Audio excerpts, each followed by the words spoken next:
The Des Moines Library Foundation is proud to support the program that is a true celebration of the written word and of the authors who write and all those who love to read. The Des Moines Public Library Foundation is the fundraising arm of the library, and I'm pleased to say that we have raised over $20 million for all the libraries. We still have $1.2 million to raise for Franklin and are presently embarking on this fundraising drive. We would like to give thanks to our special sponsors for the AViD series: Humanities Iowa, the Des Moines Arts Center, Wells Fargo, Deborah and Douglas West, Hoyt Sherman Place Theater, Nationwide, the Forest Avenue Brick Fund, Drake University Center for Global Citizenship, the Iowa Council for International Understanding, and the Iowa History Center at Simpson. I'd also like to take this opportunity to thank our volunteer tonight, Frank Heinbaugh. Lastly, I'd like to remind you that at the end of the presentation, you can buy Elizabeth's book, and she will, of course, stick around to sign that book. AViD t-shirts are also available for $10 each. Now it is my pleasure to introduce the moderators for tonight's program, Deborah and Douglas West. Lifelong Midwesterners, Deborah and Douglas West have been among the most consistent and generous donors to the AViD program over the years. The couple grew up in northern Chicago suburbs and pursued their degrees at the University of Illinois and Michigan State, respectively. They moved to Iowa in 1970, where Douglas began a career in communication disorders. Eventually, he'd head down a different road in the securities industry, where he would work for over 28 years. In an effort to give back to the central Iowa community, which they state has been so good to their family, sons Kevin and Eric, daughter-in-law Lisa, and their two grandchildren, Jackson and Maria, they have been enthusiastic supporters of cultural opportunities in the community, including AViD, WOI Radio, the Civic Center of Greater Des Moines, and the Des Moines Symphony. Please join me in welcoming Deborah and Douglas West.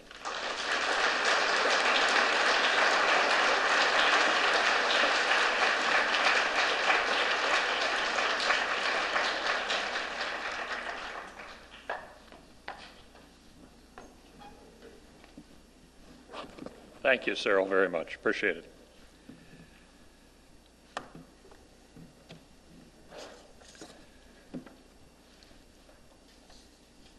My wife, Debbie, suggested that it would be a good idea if I familiarized myself with Elizabeth Berg's work before introducing her, which seemed like all of her suggestions to be very logical. I've had a chance to read two utterly charming volumes, The Day I Ate Whatever I Wanted, a collection of short stories, and her latest novel, Home Safe. Two things impressed me. Elizabeth has a gift for peeling back layers of everyday life to help the reader discover the often fascinating and much more complex than it appears characters that we are below the surface. The second thing I noticed was how the men in her stories frequently meet their untimely demise early on and are referred to in the third person thereafter by the women who survive them. We'll have to talk to her about that this evening. Although born in St. Paul, Elizabeth insists she's really from nowhere and everywhere at the same time because her dad's military career kept them on the move, including 2 academic years when she attended 3 different schools. Apparently, Elizabeth is easily but not permanently discouraged, as she waited 25 years to submit her work to a periodical after her first rejection at the age of 9, when a poem was turned bound by American Girl magazine. During those 25 years, I guess while getting up the courage to try it again, she was an RN for a decade, an experience that she feels provided her with the insight necessary in human nature relationships, hope, love, regret, heartache, as well as triumph. She's also waited tables and sung in a rock band, the value of which, to a writer, she's uncertain. Elizabeth only began penning novels after 10 years as a magazine writer. After poems, magazine articles, novels, and short stories, can screenplays be far behind? We'll have to ask her about that as well.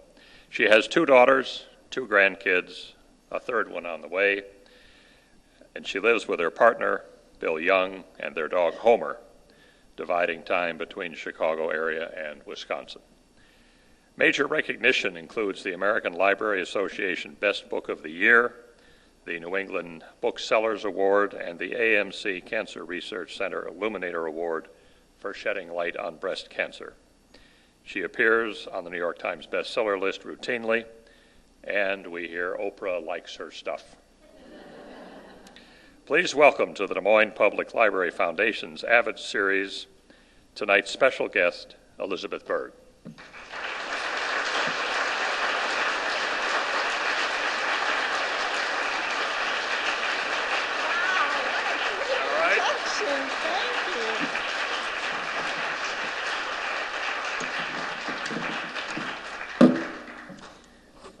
You know, with an introduction like that, I think I'm all done. Thank you for coming. Thanks very much for those words, which were entertaining and charming and funny, and very much appreciated by me. I understand that the format this evening is that I will talk to you a little, read to you a little, and then we're going to have questions and answers both from the panelists here, Debbie and Doug, as well as from the audience, I think is how we're going to do this.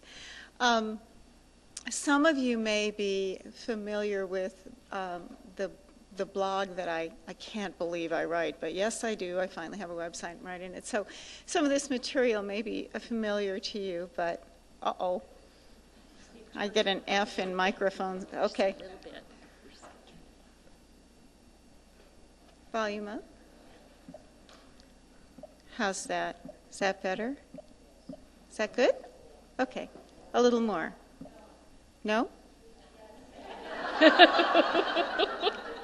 Is that good? How's this? How's that? Good? Yes? Still not great? I'll talk louder. So I was saying that some of you may know this story, but this book, Home Safe, was inspired by what I guess was writer's block. I'm loath to admit it because I always said in my little cheerful way, there is no such thing as writer's block. If you can't write, just go out and live some life and the well will fill up. It's not a problem. But something happened and I could not write, and it was awful. And I called my older daughter, the good one. Just kidding. I called my older daughter and I was complaining about this because it just felt so terrible. And I was telling her I can't write, and it's like I've lost my best friend. And she said, well, why don't you write about that? And I thought, oh, wait a minute, I think I have an idea. And that was how this book got born. I imagined a character who is unable to write. She's a writer, Helen Ames. She has also recently lost her husband, it's true. You know, I'm a very economical writer. I like to get all the clutter out of the way so I can focus on the important thing. She's recently lost her husband. She has lost her ability to write. She also finds out that she's lost a considerable amount of money because a gigantic sum was taken from her savings by her husband before he died, and she doesn't know why. She's also beginning to feel that she's losing her daughter because she cannot stop meddling in her life. Naturally, I had to do massive amounts of research in order to understand how that could possibly be true. So when this happened to me, I felt that I needed to get out of the house. It was making me crazy to go to my desk every day. And it was during the Christmas season in December. So I told my younger daughter that I was going to go down and do some holiday work at American Girl Place. And my idea was that I would work in the salon, fashioning dolls' hairs into alluring styles. And she said, Mom, please don't do that. So I didn't do that. But I was in the store called Anthropology. Some of you, I think, are familiar with that store. And I was commenting to the person who rang up my purchase about how much I liked the store. And she said, well, you know, we're hiring for Christmas. And I said, really? And she said, yeah, do you want to fill out an application? And I said, okay. So I filled out an application, and then I got very nervous about the interview and all that. There could be math. You never know. They could spring math on you. So I ran out of the store, and I didn't stay for my interview. However, they called me the next day and said, oh, well, why don't you come down and have an interview today? So I'm going to read to you from a few places in the book, 4 to be exact. And the good news about that is that if you drift off during one reading, no problem. You can tune right in to the next one. But the first thing I'm going to read to you from is kind of close to what actually happened that day. So Helen has gone down to Anthropology for an interview. So the manager at Anthropology, named Simone, says, why don't we talk here? She gestures to a sofa, and she and Helen sit at either end. Simone is a very friendly type, wide-eyed, loud-spoken. She's about 30 years old, with a chic, asymmetrical haircut and the overly shiny hair that many people have these days. It is Helen's opinion that hair can be too shiny and teeth too white, but what does she know? Simone wears an outfit that might very well have come from the store. Nubby black and white wool pants, a whimsically patterned top, a wrap cardigan sweater. Thank you so much for coming down here, she says, and Helen sees the flash of a tongue stud. A tongue stud right in the middle of her tongue. Don't popcorn kernels get stuck on there? Can she chew gum? Do you take them out for funerals? She wills herself to stop this, to pay attention, to act like an interested candidate worthy of hiring. First off, Simone says, I have to tell you that the woman who read your application knows your work. She told me you were ridiculously overqualified. I know your name, but I haven't read your books. I think my mom has, though. Oh, Helen says. She doesn't want to talk about her books. She wants to forget about the fact that she's a writer, was a writer. She sits up straighter to say, in terms of the job, I guess I should tell you that I won't be here December 21st through the 26th. I should tell you that right away. I imagine that's prime time, right? Well, Simone says, I mean, yes. I'll be at my parents' house, Helen says. I go to their house in Minnesota every year at that time. My daughter and I will be going. On the train, you know. It's nice to travel that way. Do you ever take a train when you travel? Simone shakes her head no. Well, anyway, Helen says, I wouldn't be able to work those days. And also, I'd prefer not to work the evening shift. I'm afraid we do require our part-time employees to work some evenings and weekends. Oh, Helen says, we only bend the rules for exceptional applicants. Well, Helen says, laughing, she's not an exceptional applicant. The truth is, she's not overqualified either. She's not even qualified. She's never worked retail. All the way downtown this morning, she prayed she wouldn't have to learn to work the register, or lift anything heavy, or be the one to greet people at the door. She's too shy to do that. She'd stand there like an idiot, her hands clasped tightly together, feeling like she was failing an audition with every, hi, welcome to Anthropology. Also, she does not want to work until closing because she doesn't want to have to stay late to restock the floor, which Tessa, when she called this morning, told her she would have to do. Tessa also said, Mom, try this. Out loud, say, can I get you that in another size? over and over. Seriously, can you see yourself doing that? But Helen really needs to be away from her house, her old routines. What she would really like to do in anthropology is sit at a little table and watch people. She tells Simone, I wonder if I could I guess what I'd like to do is work a couple days a week or, 1 day a week. That would be fine, 1 day a week. Doing something like gift wrapping. Just gift wrapping. Would that be a possibility? Simone shifts on the sofa. Remember how you came down here and filled out an application and didn't stay for an interview? Right, Helen says, the traffic. I was trying to beat the traffic. Well, we hired so many people that day, and here Simone leans in closer to Helen as though they are confidants. We overhired. So we kind of have a problem. We thought some people would drop off, they always do, but this time no one did. So we really don't need anyone right now. Helen feels a great lifting inside, a wonderful relief, mixed with a vague confusion. If they have enough people, why didn't they call her and tell her not to come? I see. She stands, shoulders her purse, buttons her coat. Well, thanks anyway. Of course, Simone says, and thank you so much for coming down. Helen walks quickly out of the store and down the sidewalk. She'll go home and call Tessa, and she'll say, I didn't get the job. Then she'll read the letter she never got to last night. She fell asleep lying on top of her bed covers, in her robe and slippers, her glasses on last night. When Dan was alive, he would find her like this sometimes, and he would gently remove her glasses, take off her slippers, and cover her with a quilt. Sometimes he awakened her with his ministrations, but she never let him know.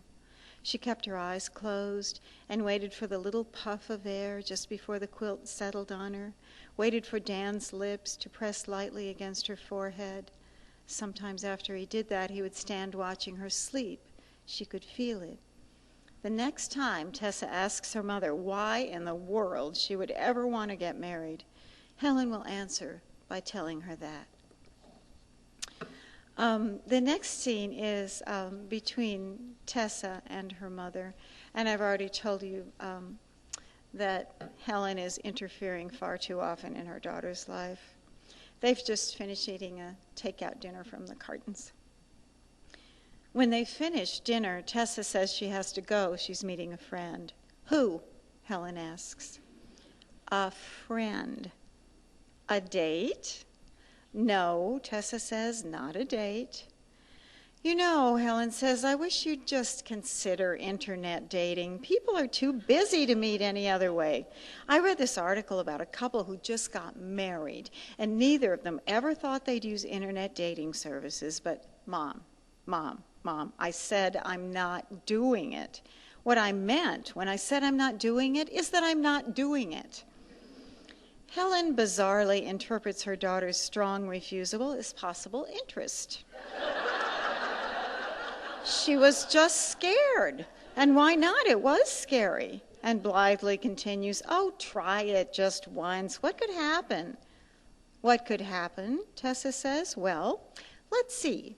For one, I might meet a psychopath who ends up murdering me in my bed, and not because I invited him to be in it. Okay, Helen says, that's just, I will not do it, and I don't want you to ask me about it again, ever. Just stop. Fine, Helen says, don't do it. Stay single and end up a bitter old woman whose only love is some matted ancient cat who stinks and who snakes around your ankles every morning in that creepy way they have, begging for cat food that also stinks. Food covered with used foil that you'll wash off and use yet again. And that's all that will be in your fridge, except juice that you use to mix with your Metamucil. Mom, I think you're describing your fears about yourself. Helen considers this. Tessa might actually be right. But she tells her daughter, no, I wasn't alone. I had a great love, and a great marriage.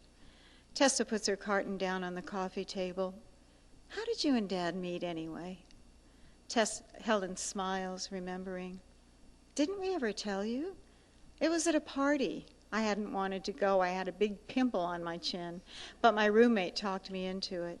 It was a really crowded party, but I saw your dad right away.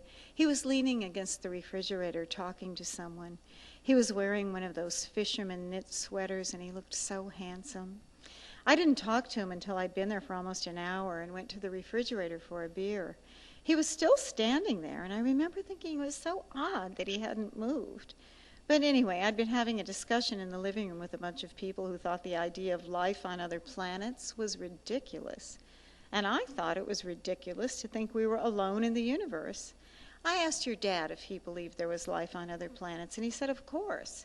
And then we just started talking, and he asked me out. Actually, Dan had spent that night with her in her little apartment, but there was no need for Tessa to know that. How to explain the sexual freedom of the 60s to a daughter you want to be fiercely discerning? In the morning, Dan had put on the glasses he'd refused to wear at the party. That was why he'd stayed at the refrigerator. Everyone came to the refrigerator eventually, and he could see them close up. But he'd put on his glasses and pointed to her pimple and said, ouch. And Helen had felt so happy because it hadn't offended her, but it had made her laugh. And it put them on the fast track for being comfortable with each other, as they were, ever after. Always comfortable, in a way that Dan described as home safe. One of the things that Helen does badly, or not at all, really, is home repair. She's terrible at it. She's scared of everything. And she relied on Dan to do everything, and she is now relying on Tessa and other friends to do everything. And this is a scene about that. Helen awakens at 4 in the morning and can't go back to sleep. Might as well get up and make some coffee. She goes downstairs and sees what looks like water pooled on her kitchen counter. She moves closer, puts her hand to it, looks up. There's a bulge in the ceiling and drops are falling from it. Burst pipe, she thinks. She stares at the bulge, positions an aluminum bowl under the drip, and listens to the steady plunk, plunk, plunk. She will not call Tessa. 1, she's a little mad at her daughter, and 2, Helen needs to learn to handle things herself. 3, this would be beyond Tessa, and really that's reason number 1, 2, 3, 4, etc. Whom to call then? An emergency plumber, she supposes, but what plumber? She looks in the yellow pages, finds a long list. She'll pick one with a big ad. If they have a big ad, it must mean they have a lot of money. If they have a lot of money, it must mean a lot of people use them. There are a few plumbers with big ads, and one of them says, honest. What does that mean? Are there rip-off artists who are plumbers? She could ask her neighbors for a recommendation, but it's the middle of the night. And anyway, since Dan died, she asks them for help too often. She gives them baked goods for recompense, but she can tell she's worn her welcome thin, and she understands completely. Last time she brought chocolate chip cookies to the Adamses, the wife said, "Oh, hon, we still have some from last time." No, she will handle this herself. She stares up at the ceiling, imagining it suddenly opening up with a terrible gush of water, of plaster. She sees huge chunks of ceiling hitting her head, water rising to her ankles and beyond. She wonders if she can get electrocuted from standing in water that rises to the level of the baseboard outlets. She picks up the phone and calls the police. I'm not even going to tell you how close to life that one is. I'm going to finish with a little section about books and reading. Helen recalls a store where she did a reading a couple of years ago. How inviting the place was, with its broken-in armchairs and lamps glowing a deep yellow, with a cat named Melville who slept on his back in the front window. It was a browser's paradise. Books so thoughtfully and attractively displayed you wanted everything you saw, whether it was a nonfiction book about cod, or a volume of poetry, or a fat novel with ragged-edged pages, or a cookbook featuring winter soups. In the classics section, she had picked up a copy of The Magic Mountain and recalled the summer between her junior and senior years of high school when she read it, how she lay in bed hours after she should have gotten up, the sheet growing warmer against her skin as the sun rose higher in the sky, her mother poking her head in now and then to see if she'd gotten up yet, but never suggesting that she should. Eleanor didn't have many rules about child rearing, but one of them was this: never interrupt reading. About 10 minutes before Helen was scheduled to start her reading, the owner, Susie, had offered her a cup of ginger tea, and they'd sat together in Susie's cramped office at the back of the store. Susie had told her how she'd left a high-paying job in advertising to open her bookstore. "Now I'm on the side of the angels," she'd said, grinning, "and every day is Christmas." Books were stacked up on her desk, overflowing from bookshelves, piled high in corners of the room, in boxes that needed to be unpacked. When Susie introduced Helen, she told the audience that one of the best things about books is that they are an interactive art form, that while the author may describe in some detail how a character looks, it is the reader's imagination that completes the image, making it his or her own. "That's why we so often don't like movies made from books, right?" Susie said. "We don't like someone else's interpretation of what we see so clearly." She talked, too, about how books educate and inspire, and how they soothe souls, like comfort food without the calories, she said. She talked about the tactile joys of reading, the feel of a page beneath one's fingertips. She talked about how people complain that they don't have time to read, but reminded them that if they give up half an hour of television a day in favor of reading, they could finish 25 books a year. "Books don't take time away from us," she said. "They give it back. In this age of abstraction, of multitasking, of speed for speed's sake, they reintroduce us to the elegance and the relief of real tick-tock time." Okay, I think I'll stop there. Thank you very much. Okay. Wasn't that nice about the men? It was lovely. It was nice about the men. And I will remind the audience that it was a man who stopped by and fixed her leak. That's right. The leak was fixed by That's a... right. Yes. That's Okay. right. You know, most of the time when I do readings, it's women, but the men are starting to infiltrate the ranks a little bit. And I noticed that when I read that part last night, the men went, "Oh yeah, burst pipe." I can relate to this book. Sorry. I would kind of like answers to your questions earlier about not the men, because we've addressed that one, but about the screenplay. Have you considered doing movies or heard anything about that? I have a story about a screenplay. Are we doing a technical adjustment? Uh-oh. Want me to hold it like this? Is this better? Okay. That's much better. Fixed. Or Okay. That would be okay too. Just call me the fix-it guy. Yeah. Either way. Sure. Yeah. Okay, so screenplays. Well, I love to tell this story. I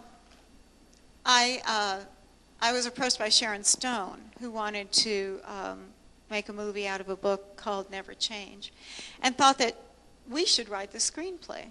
So we did. I went to her house, and in fact, that was what inspired the collection of short stories, The Day I Ate Whatever I Wanted, because I was at her house, and we were ordering lunch, and what did we order? Salad, and I said, you know, one of these days I'm going to write a book called The Day I Ate Whatever I Wanted, and there you are.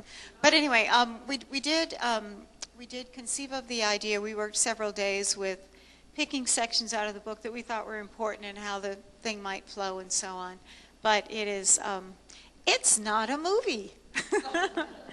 Like most things most projects don't become movies, but that's the only one I've done.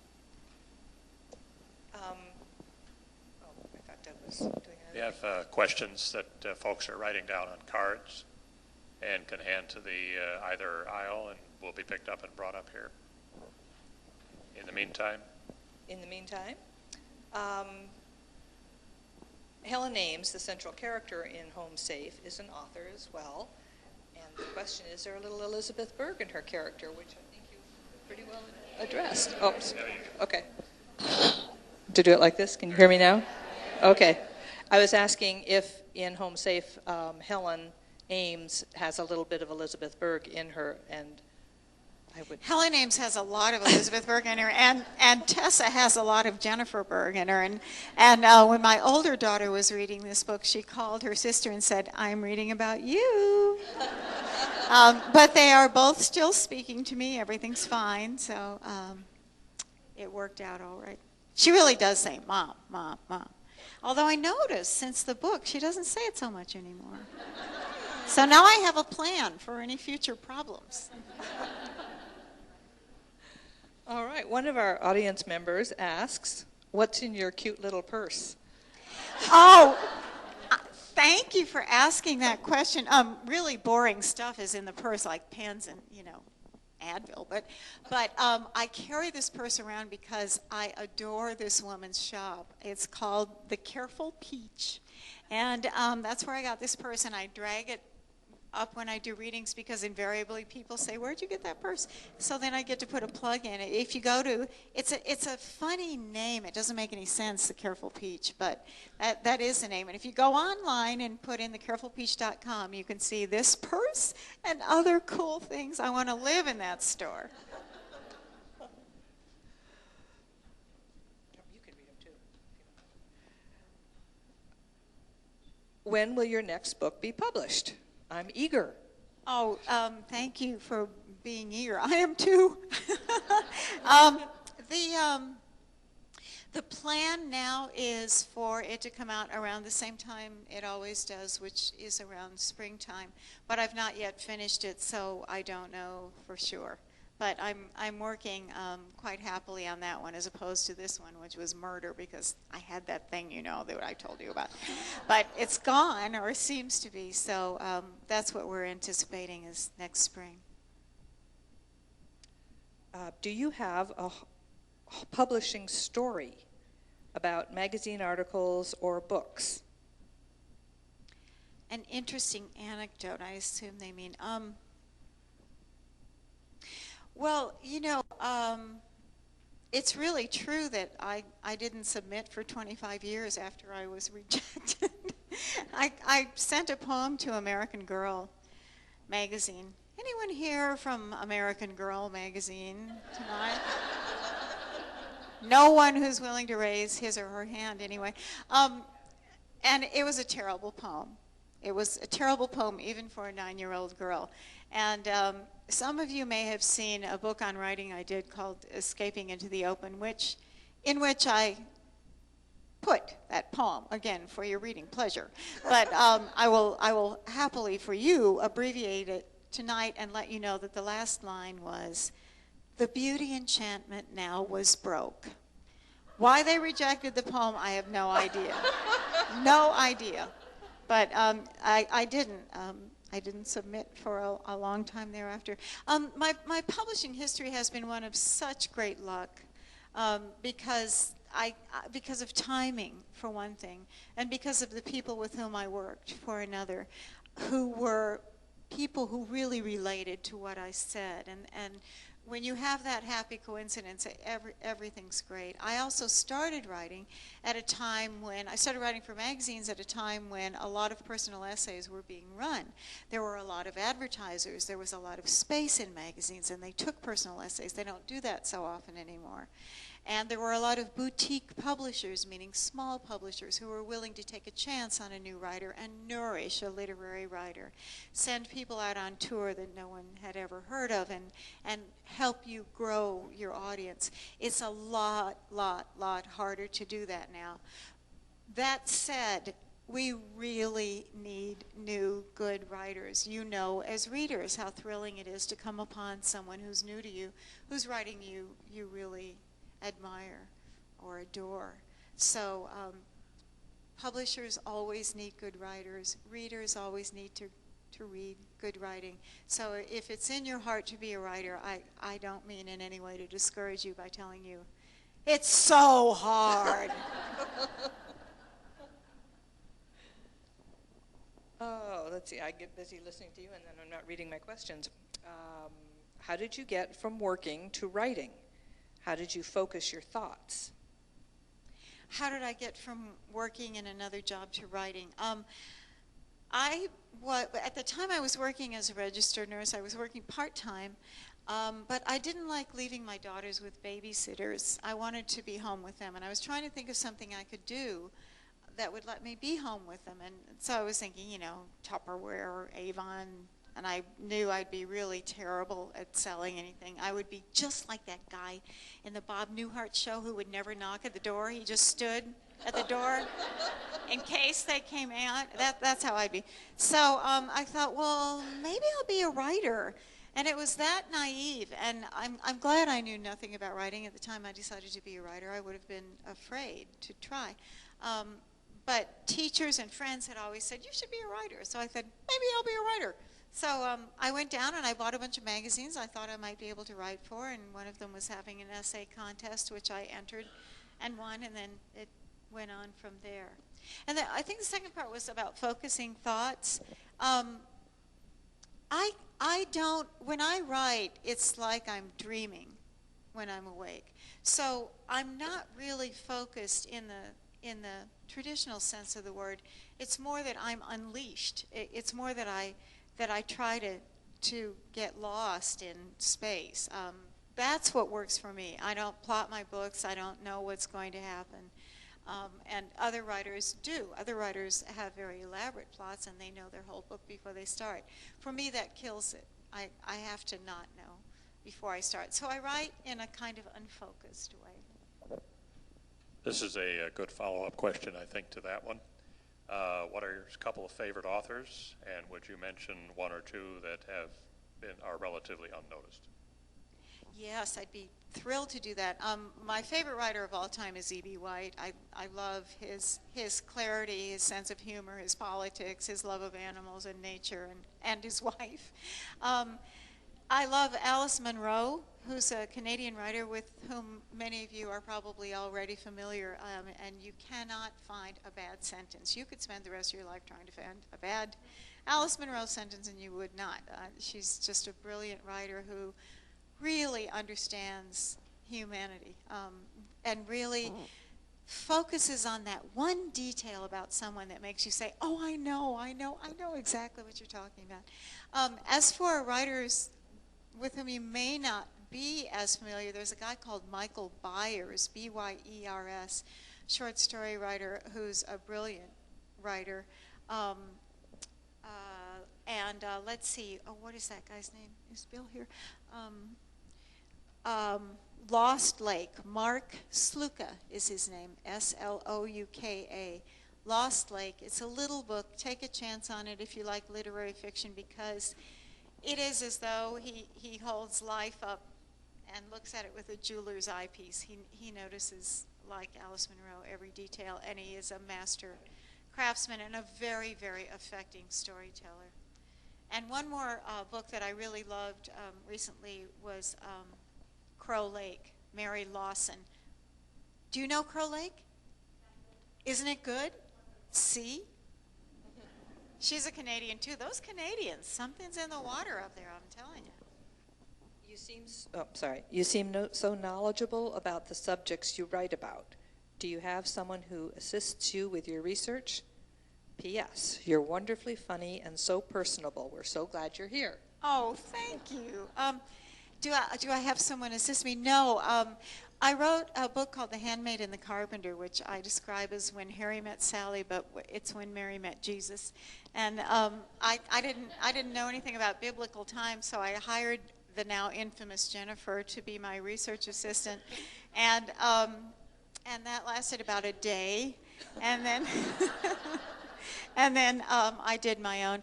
And I think that in some respects it would be very helpful to have a research assistant. But the thing is, I have discovered that the times I do research, the richest veins to be mined are those accidental things that you discover. And that's not something that a research assistant would come upon because they have a different sensibility than I. So I prefer to do my own work. What do you think of the Kindle? I try not to think of the Kindle. Here's what I think the Kindle is good for. I don't know about you, but when I travel, I need to have a lot of books. If I go away for the weekend, I have at least 4 books. And I don't know why I do this, because I don't get to all of them. But it puts me in a near panic to think I might not have a book. And plus, I might change my mind. You know, maybe I think I want to read this, but I might change my mind. So a Kindle would be good for that. However, don't they hold something like 200 books? Do you need 200 books on that? You must be a really fast reader and a terrible seatmate on the airplane because you wouldn't even say hello. So I think that it's probably here to stay. I think people like gadgets and new technology. But for me and for most of the people I've talked to, there's something about a book and a lamp and the feel of the pages. And don't you do this when you're reading a book? Don't you look at the author photo about 500 times? You can't do that on a Kindle. You know, I mean, everybody does it. And also, sometimes with a book, I want to go back just a couple pages because I'm not sure that, wait, who is that person? I think that would be hard to do on a Kindle. And you can't, you know, do like this. Crack it open a little bit. And I'm kind of a tactile book girl. As a keen observer and people watcher, how do you choose what makes it into a book? Do you take notes or only use whatever sticks in your brain? Both things. I take notes. I always say that when I'm writing a novel, it feels like I'm pregnant with it. So if I'm sitting in front of my computer or writing out longhand and actively working, that's one thing.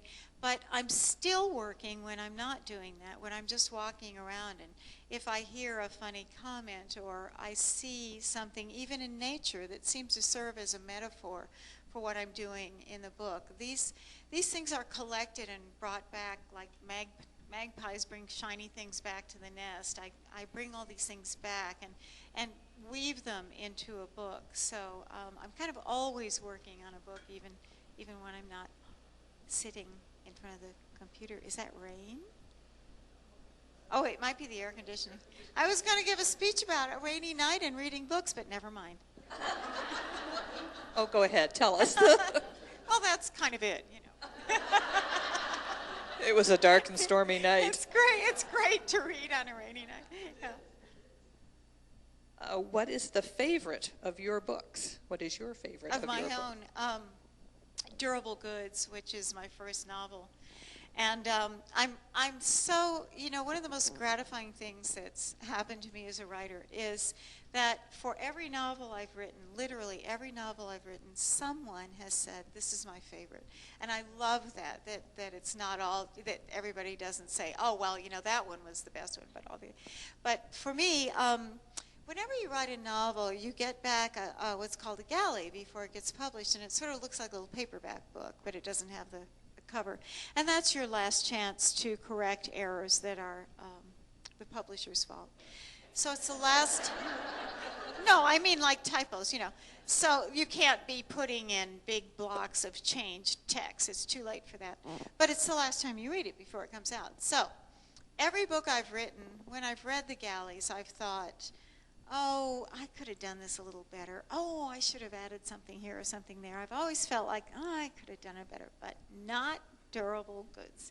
When I read The Galley for Durable Goods, I said, dang, that's a good book. And it's still for me the book that accomplished most fully and really completely in my eyes what it is that I set out to do. So if you like coming of age books, I highly recommend it. Also the new one. The new one will be your favorite, right? Okay. Have you explored other genres, mystery, suspense, historical novels, adventure, travel, nonfiction, anything like that? I have written travel pieces for National Geographic Traveler magazine, and I did historical fiction with Dream When You're Feeling Blue and The Handmaid and the Carpenter. And it seems that most people would prefer that I stick with what I know. Most people seem to like when I write about, women my age in contemporary times, and that is the way that I write most easily, I must say. Yeah. Your schedule is pretty hectic. We are aware that you were in Coralville last night, Oskaloosa at noon today. It's a glamorous life, I'm telling you. Moline tomorrow. Did you realize there would be as much promotion involved in the business of publishing as in the writing process itself? Are you okay with it, or would you sometimes like to be John Grisham, who shows up on Today's Show and calls it quits? He wears great suits. I would like to wear suits that are as handsome as his. The answer to the first part of the question is I had no idea about how the book business worked when I first began writing.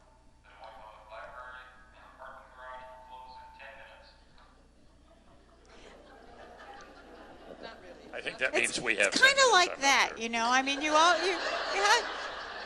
always have to bow to, I didn't know,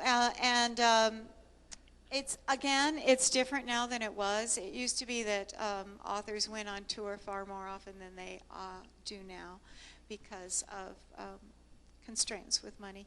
So I'm aware that that's what the nature of the job is. I will always write. Whether I choose to write and be published or not is something else. Thus far, I feel grateful every day of my life that I get to work as a writer. That's how I make my living. I still can't believe it. I mean, I was a shy, dreamy, pain in the ass kid who was always dreaming, imagining things, and never would have thought that I could work in my pajamas, which I do. And the FedEx guy thinks I'm still sick because every time he comes, I'm in my pajamas, and I'm always a little embarrassed, but by now, So I know that's part of the deal. You write the book, and if you want to make your living as a writer, then you have to sell books. And if you want to sell books, then you have to do interviews. You have to go out and do readings. I love doing readings myself. I get a little nervous with interviews, not with these guys because they're so easy, but radio interviews or television interviews, which I particularly hate, because especially when you come out and they say, "So, tell us about your book."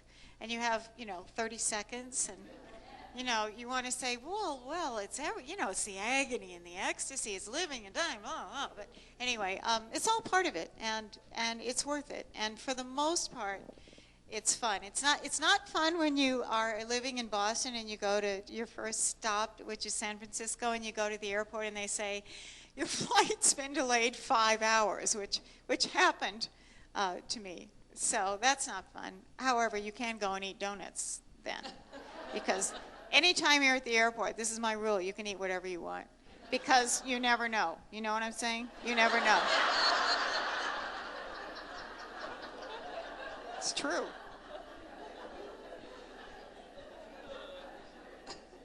This is not a question. This is a public service announcement. People parked in the garage will be able to get out.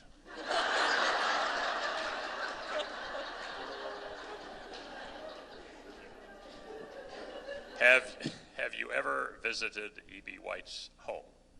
I have visited E.B. White's home, and I adore him so much. I just can't tell you. I have wept over his essays. The Death of a Pig, for example, was one of my favorite essays. I am a shy person, usually. This is all an act, I can't tell you. We were in Maine. I was doing some readings in Maine, Bill and I, and I knew that E.B. White's house was in North Brooklyn, and we went to see it, and we were sitting across from it, and I just couldn't stand how much I adored him, and there's such an aura almost with that house. But The woman who arranged the readings called the person who was now living in that house, and we actually did get to go over and see it. And she let us wander the grounds, and she let us go into his writing shed. And when I walked in there, I just lost it. I just started crying. And here was his simple desk looking out onto the bay. And Bill says, in a very reverent tone, you know, like we were in a church, "Sit at the desk." And I said, "You can't do that! You can't sit at that desk! He's at that desk!" Anyway, it was a very emotional and wonderful experience, walking that path and knowing that he too would walk the path. And it's, you know what, it's a good thing he was dead, because I would have, "Oh, Mr. White." I probably would have killed him if he hadn't been dead, so. Yeah. For those budding authors in the audience tonight, when first starting out, how did you find an agent publisher to represent you? The way I did it was I wrote for magazines first, and you don't need an agent to be published in magazines. So that by the time I was ready to do a book, I knew a number of magazine editors, one of whom recommended a couple agents to me. And then I just picked the one I liked better of those agents I interviewed. If you don't have any kind of connection, one of the things you can do is look on the acknowledgement page of books that you think are sort of like yours in some way or another, because then you know that that person represents those kinds of books. And you can get names that way. Otherwise, the library is a great resource for finding names of agents. There's a book called Literary Marketplace. I would caution you, though, that those books can be older. The information can be outdated, so you should always make sure that that agent is still at that agency at that address. And then what you do is you send a synopsis. You might want to send maybe the first 30 pages or something. If they want to see more, they'll let you know, and then they'll take it from there. 15%. What do you think was the cause of your most recent episode of writer's block? In retrospect, I think I was tired. I think I was just exhausted. And rather than just say, "I think I'm tired, I think I'll take a rest," I said, something's wrong here. I'm not working. And I needed to take a break. Do we have any questions anyone would like to offer from the audience, perhaps, that didn't write them down? Yes. The question is, can you explain the illustration on the cover? Well, I love this cover, and here's why. I think it's very artfully imprecise. I think that it evokes so many different feelings in the book. Have you read the book? Okay. Well, when you read it and you look at the cover, did it speak to you at all, or did you say, "What the hell is that supposed to be?"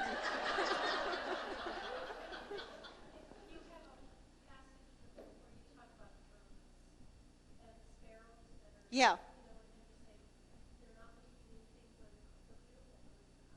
Yeah. Mhm. Yeah. It's not a literal interpretation, which I like actually really a lot. To me, it evoked both vulnerability and safety. The egg did.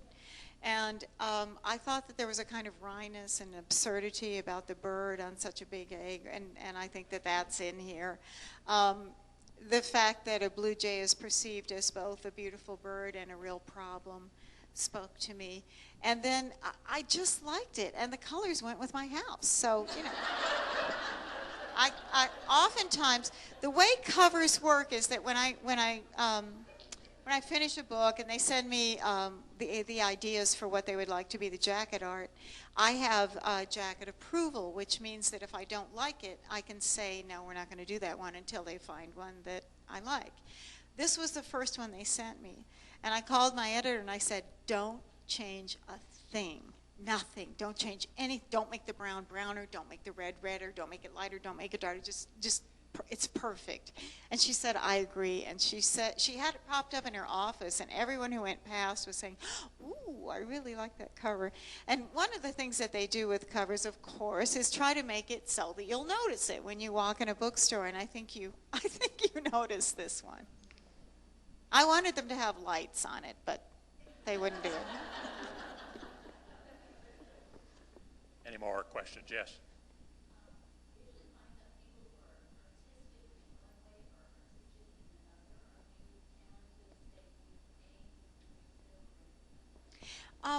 What an Question interesting is, question. Are you talented, multi-talented? Yeah, or how she phrased it is, do you find that people who are artistic in one way often are in others? And I think that's true. I'm certainly very interested in music. I love music, and I really get gone when I listen to it.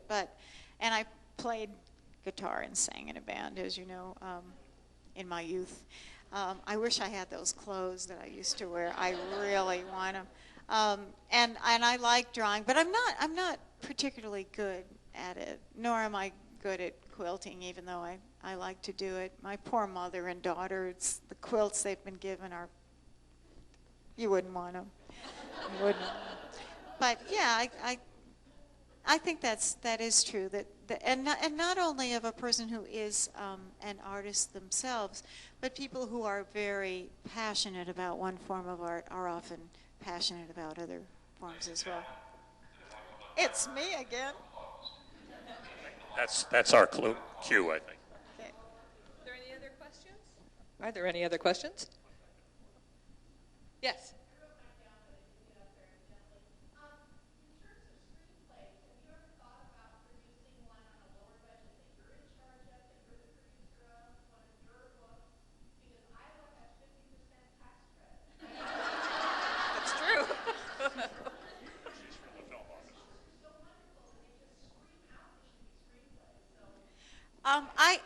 I haven't, but I have made The Pull of the Moon into a play, which was really great. I really learned a lot from that process and loved what happened as a result of it.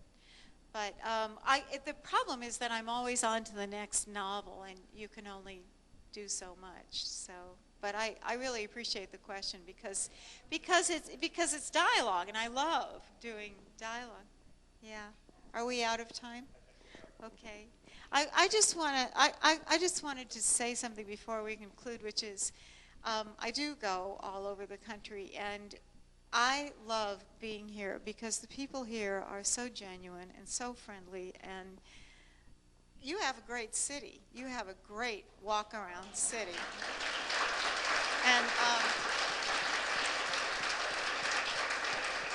And thank you for showing up for this, and you're lucky to have a library that honors books and writing and authors. I was looking through the catalog at all the people you've had come and talk to you, and it works because you bother to come, so thank you.